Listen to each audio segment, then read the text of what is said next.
हालाते Gaza मैं आपको बताऊं इससे पहले आपसे अपील है कि आप इस वीडियो को पूरा ज़रूर देखिएगा। गाज़ा में अकाल पड़ गया है। गाज़ा के छोटे छोटे मासूम बच्चे भूख और प्यास से तड़प रहे हैं क्योंकि इजराइल ने पानी भी बंद कर दिया है। वहाँ के लोग इतना ज़्यादा मजबूर और बेबस हैं कि वहाँ के लोग गंदे गंदे नालियों और गंदे तालाबों से पानी पीकर अपना प्यास बुझा रहे हैं। ऐसा नहीं है कि भूमध्य सागर का पानी सूख गया है, या फिर गर्मी इतनी तेज है, या फिर पाला पड़ गया है, या फिर ऐसा भी नहीं है कि खेतों में अनाज सूख गया है।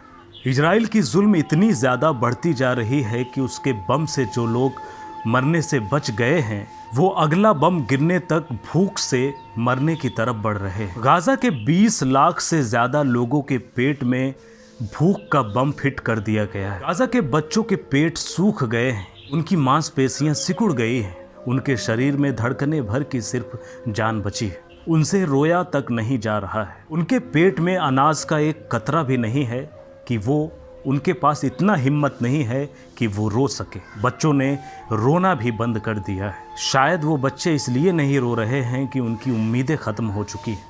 उन्हें पता है कि दुनिया में उनका मदद करने वाला कोई नहीं है। 13,000 से अधिक मासूम बच्चे मार दिए गए। आखिर उनका कसूर क्या था? ये वो बच्चे हैं जो इजराइल के बम से नहीं मरे हैं। ये वो बच्चे हैं जो इजराइल ने अनाज बंद कर दिया।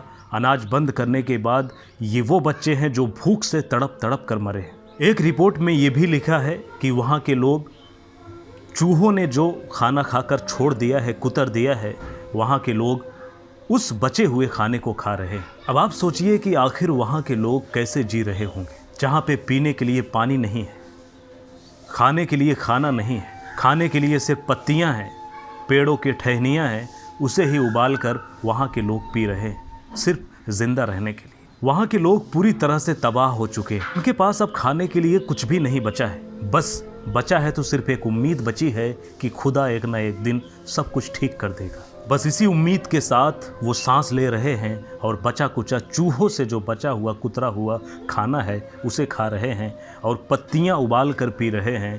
पेड़ों की टहनियाँ जो है उबाल कर वो खाने के रूप में ले रहे हैं। उनके छोटे छोटे मासूम बच्चे उनके ही सामने दम तोड़ रहे हैं और उनके परिवार वाले वहीं कहीं मलबे में दबे हुए हैं। उनकी लाशें जो हैं उसी मलबे में दफन पड़ी हुई है। ABC एक न्यूज़ संस्था है, उसके रिपोर्ट में लिखा है, एक माँ अपने बच्चों के लिए सूप बना रही है जो उनके दिन का एकमात्र भोजन होगा। सूप के नाम पर घास का उबला हुआ पानी जो है बच्चों को जिंदा रखने के लिए वो माँ पिला रही है। वो माँ कहती है कि हम तो दाल बनाते हैं लेकिन उसमें दाल नहीं होता, प्याज नहीं होता, नमक नहीं होता, सिर्फ पानी में घास उबाल कर देती हूँ। आप इस खबर को सुनकर रोने लगे, इसलिए मैं आपको ये खबर नहीं बता रहा, बल्कि मैं जानता हूँ कि आपकी रोने की क्षमता दूसरे कारणों से समाप्त हो चुकी है। आपके शरीर में कुपोषण नहीं फैला है, लेकिन गाज़ा के नवजात बच्चों की बाहें जो हैं वो सूख गई हैं, आंखें धंस गई हैं। इतना बता देने से भारत के जनता में भावनाओं का सैलाब फट पड़ेगा, ये उम्मीद हमें बिल्कुल भी नहीं। दिसंबर से खबरें आ रही हैं कि इजराइल भूख को हथियार के रूप में इस्तेमाल कर रहा है, लोगों को भूखा मार रहा है। शायद वो अपने बमों और गोलियों को बचा रहा है। अल जज़ीरा की एक रिपोर्ट में गाज़ा की एक माँ कह रही है कि मैं अपने बच्चों को मिट्टी में खिलाती रहती हूँ, टेंट के बीच में भगाती रहती हूँ, अपने हिस्से की खाना दे देती हूँ और खुद 3 दिन से बिना पानी और खाना के रही हूँ। एक माँ और कह रही है कि जिस बैग में हम थोड़ा बहुत खाना लाए थे, मेरी बच्ची उस बैग को बार बार चेक करती है, जबकि उस बैग में कुछ भी नहीं है। बार बार वो इस उम्मीद में उस बैग को चेक करती है कि कहीं उस बैग से कुछ खाने के लिए मिल जाए, लेकिन उस बैग में कुछ भी नहीं है। काफ़ी दिन हो गए, उस बैग में सब कुछ ख़त्म हो गया है, लेकिन मेरी बच्ची बार बार उस बैग को चेक करती है। इसके बाद वो माँ कहती है कि मैं अपने बच्चों को छोटे छोटे काम देकर व्यस्त रखती हूँ, फिर उनको बहाने दे देकर कुछ न कुछ बहाना बनाती रहती हूँ। जब वो खाना मांगते हैं तो कुछ न कुछ छोटे मोटे बहाने बनाकर उनको सुला देती हूँ। धीरे धीरे शाम हो जाता है और वो बच्चे थक हार कर जल्दी सो जाते हैं और मेरे बच्चे ये भी कहते हैं कि कहीं मैं भूख से मर न जाऊँ। उनके आसपास में जो टेंट है, उन टेंटों से बच्चों के रोने और कराहने की आवाज़ें सुनाई देती। दुनिया के माँओं ने तो कितनी बार दोहराया होगा कि एक माँ का दर्द सिर्फ एक माँ ही समझ सकती है। क्या उन माँओं को उन माँओं का दर्द समझ आ रहा होगा?